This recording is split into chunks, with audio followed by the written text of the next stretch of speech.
In a village nestled by the curve of a great, shimmering river lived a girl named Adama. She was known throughout the land not just for her striking beauty, but for a spirit that danced as freely as the river's currents. Her laughter was said to mimic the gentle gurgle of the water, and her eyes held the depth of its coolest, most mysterious pools.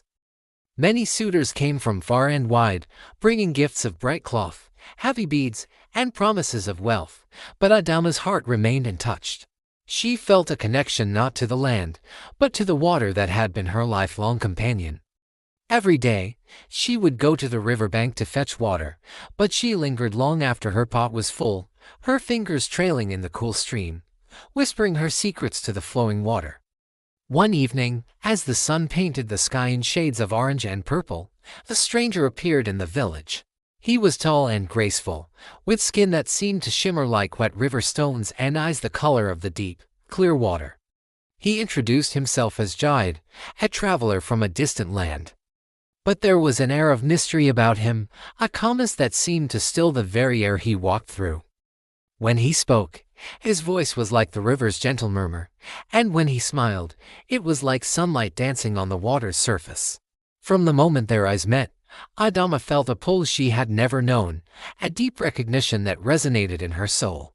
Jide sought Adama's hand in marriage, and unlike the others, he brought no earthly treasures. Instead, he offered her a single, perfect water lily, its petals as white as the moon and its center of brilliant gold. He spoke to her of a world beneath the waves, a kingdom of tranquility and beauty, a place where music was made by the flow of water over smooth stones. He promised her a love as deep and as constant as the river itself. Her parents were wary. Who was this man with no family, no land, no cattle? They urged her to choose a wealthy farmer or a brave hunter. But Adama had already made her choice. Her heart belonged to Jide and the mysterious world he represented. With a heavy heart, her family gave their blessing, and a great wedding was held. The entire village celebrated, but as the festivities drew to a close, a sense of unease settled. Jide took Adama's hand and led her not to a newly built hut, but towards the riverbank. The villagers watched in stunned silence as the couple walked to the water's edge. Jide turned to Adama, his eyes filled with a profound love.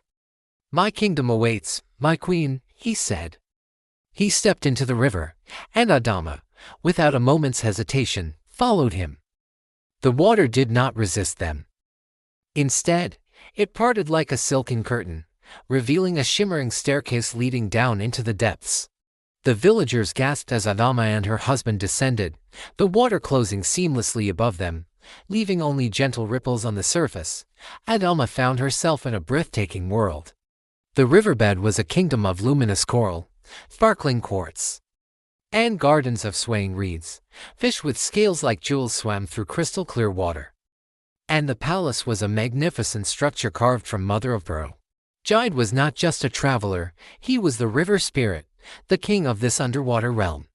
He had fallen in love with Adama from afar, watching her day after day as she came to the riverbank. He had taken human form to win her heart, hoping she would love him for who he was, not for his power.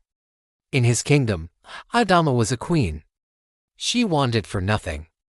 She wore gowns of woven water weeds adorned with pearls and spent her days exploring the wonders of her new home. She was deeply in love and truly happy.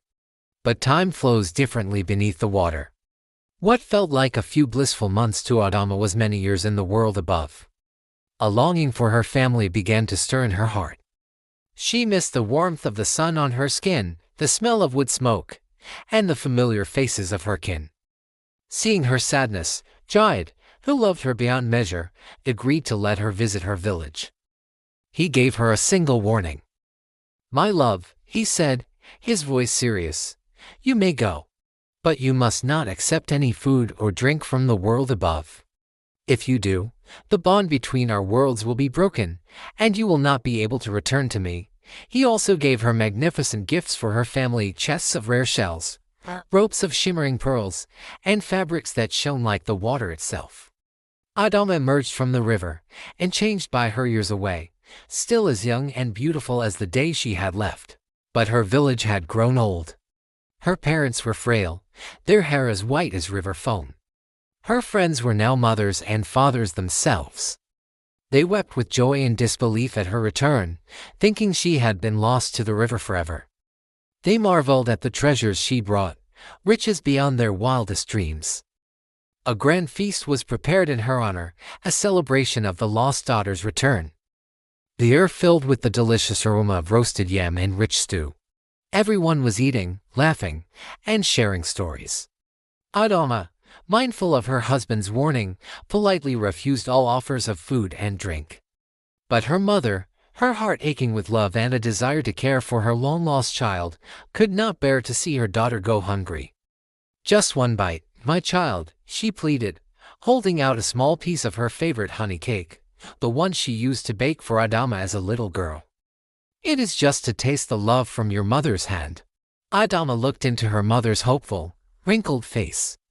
How could she refuse this simple act of love? Her heart torn, she took the smallest nibble of the cake. At that very instant, a great tremor shook the ground. The sky darkened, and a mournful cry echoed from the river, a sound of pure heartbreak. Adama knew what she had done. She ran to the riverbank, her heart pounding with dread. The water, once clear and inviting, was now dark and turbulent. She called out Joyd's name, her voice filled with despair, but there was no reply. The shimmering staircase was gone. The water no longer parted for her, it was just a cold, impassable barrier. She had broken her promise. The single bite of mortal food had severed her connection to the spirit world. She was now bound to the land, forever separated from her husband and her kingdom. For the rest of her days, Adama lived by the river. She became a wise woman, her eyes holding a deep, ancient sorrow and a profound understanding of both the human and spirit worlds. She never remarried. Every day, she would sit by the water's edge, gazing into its depths, hoping for a glimpse of the world she had lost. The villagers would often hear her singing sad, beautiful songs to the river, a lament for her lost love. And sometimes, it was said, on a quiet evening when the water was still, a single, perfect water lily would float to the surface right where she sat, a final, silent message from the river spirit. A testament to a love that was as deep and as enduring as the river itself. This story teaches us about the boundaries between worlds, the sacrifices that love demands, and the painful consequences of broken promises.